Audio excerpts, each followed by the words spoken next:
الحمد لله رب العالمين الرحمن الرحيم مالك يوم الدين إياك نعبد وإياك نستعين اهدنا الصراط المستقيم صراط الذين أنعمت عليهم غير المغضوب عليهم ولا الضالين. قال فما خطبكم أيها المرسلون؟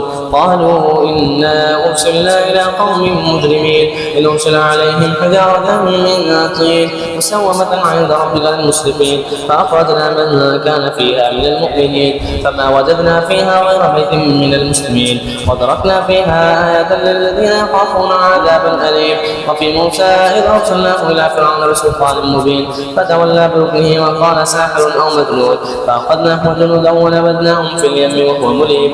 وفي عاد إذ أرسلنا عليهم الريح العقيم فعتوا عن أمر ربهم ما تذر من شيء أتت عليه إلا جعلته كالرميم. وفي ثمود قيل لهم تمتعوا حتى حين فعتوا عن أمر ربهم فأخذتهم الصاعقة وهم ينظرون فما استطاعوا من القيام وما كانوا منتصرين. وقوم نوح من قبل إنهم كانوا قوما فاسقين. والسماء بنيناها بأيد وإنا لموسعون والأرض فرشناها فنعم الماهدون. ومن كل شيء خلقنا زوجين لعلكم تذكرون. ففروا إلى الله إني لكم منه نذير مبين.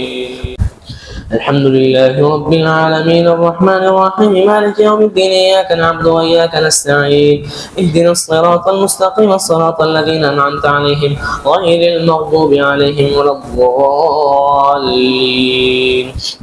ولا تجعلوا مع الله إلها آخر إني لكم منه نذير مبين. كذلك ما أتى الذين من قبلهم من رسول إلا قالوا ساحر أو مجنون أتواصوا به بل هم قوم طاغون فتول عنهم فما أنت بملوم وذكر فإن الذكرى تنفع المؤمنين. وما خلقت الجن والإنس إلا ليعبدون ما أريد منهم من رزق وما أريد أن يطعمون إن الله هو الرزاق ذو القوة المتين. فإن للذين ظلموا ذنوبا مثل ذنوب أصحابهم فلا يستعجلون. فويل للذين كفروا من يومهم الذي يوعدون.